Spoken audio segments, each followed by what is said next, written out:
Now, what happens to a mind that is bound by discipline? Surely, it is only when you are afraid of something, when you are resisting something, that there has to be discipline. Then you have to control, hold yourself together. Either you do this out of your own volition, or society does it for you. Society being your parents, your teachers, your tradition, your sacred books. But if you begin to inquire, to search out, if you learn and understand without fear, then is discipline necessary? Then that very understanding brings about its own true order, which is not born of imposition or compulsion. Do think about this, because when you are disciplined through fear, crushed by the compulsion of society, dominated by what your parents and teachers say, there is for you no freedom, no joy, and all initiative is gone. So that's kind of a elucidating, sort of clarifying, affirmative, I guess, quote for me. Because over this year, one of the lessons I've learned is that through understanding comes a sense of a kind of a cessation of compulsion. Um, that's one of the things I've sort of maybe intuited, but I've probably read it somewhere or heard it be said and thought about it a bit. But through like reading and thinking about things when you're watching film and whatnot, through that sort of shit, you kind of gain an understanding, and from that understanding, there is less in a conflict.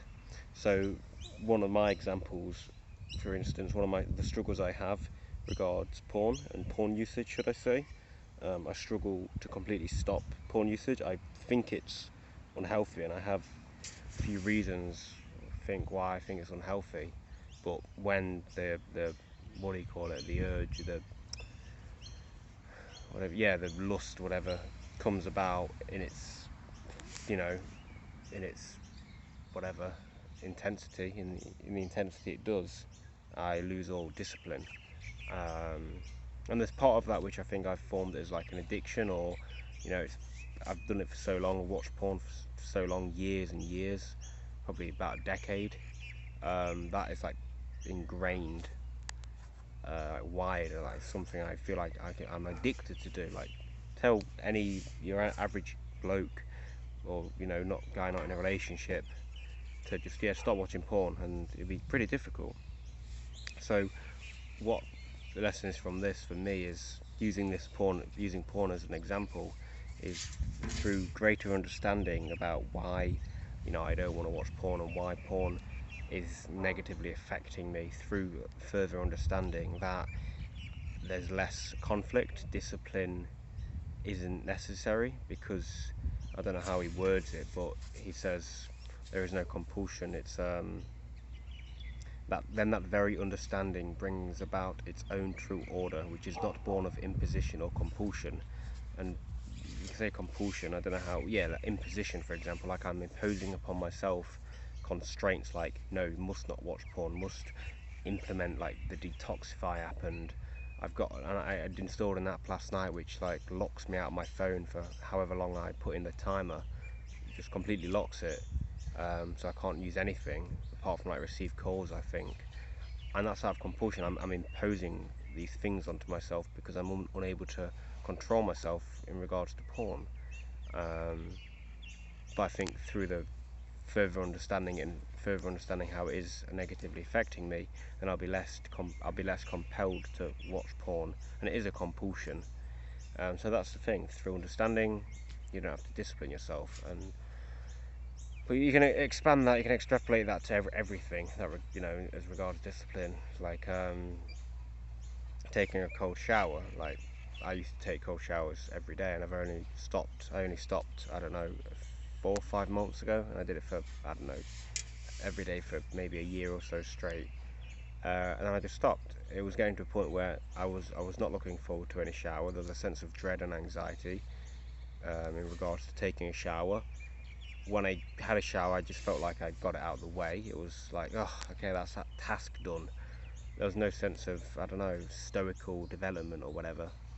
For whatever reason, I started taking cold showers as a sense of, I had a sense of achievement, but that went, and they just felt no longer necessary. And there was a side of me, there was a conflicting side, which was like, no, you're just getting less disciplined. And we seem to pedestalize discipline. We're in a like sort of an era, let's say, or I don't know, the ideology, prevalent ideology, is one that entails discipline and self-development and constantly progressing, like the the idea of the more, like capital M, I guess, capitalize the M in more, just generally more everything, more, you know, we want to be better, we want more money, more fame, more peace, we want to meditate more, we need to be more spiritual, it's all more. And I'm getting off topic here, but yeah, Krishnamurti talks about abandonment, and if we're disciplining ourselves, we're just applying constraints onto us, and there's an inner conflict, because we can say like, oh, we want that cake, but we discipline ourselves. We say no, we can't have it. So we just constrain ourselves, and within those constraints, we're not able to operate creatively or freely. That's what he says. He says something along the lines of, we've cut our independence. We are no longer free.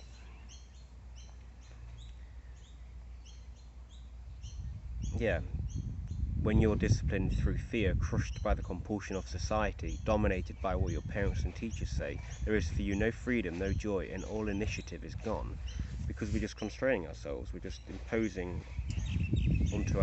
upon ourselves these different rules and regulations. But if we can just come to understand why we don't want the chocolate gâteau, and we have a really clear understanding, then it's no longer a temptation, or the temptation is minimized greatly. And people could say, it's easy to throw out the window all of these ideas and this understanding when you're so tempted by cake or by porn. But just one bit of understanding is like, it mollifies the mind, if that's the right usage of the word. It becomes placid, and you become placid as a person when you indulge in porn, and then in overeating and carrying out shitty activities that you intuit are wrong and not healthy for you. But yeah, that's the general gist of that. I think that discipline isn't probably at all necessary once we come to grasp a great understanding as to why we do or don't want certain things. And sure, maybe, I don't know, but maybe some extent of discipline is necessary, because we are probably physiologically or psychologically, I don't know,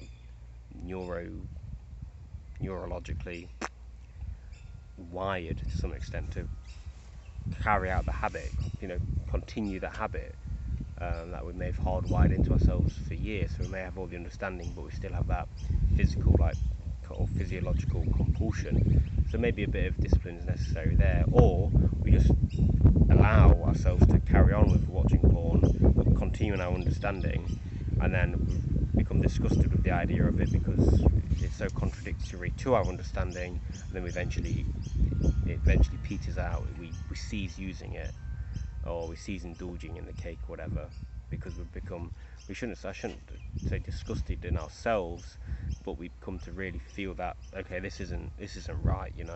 I understand why I don't want to do this, and I keep doing it because of this compulsion.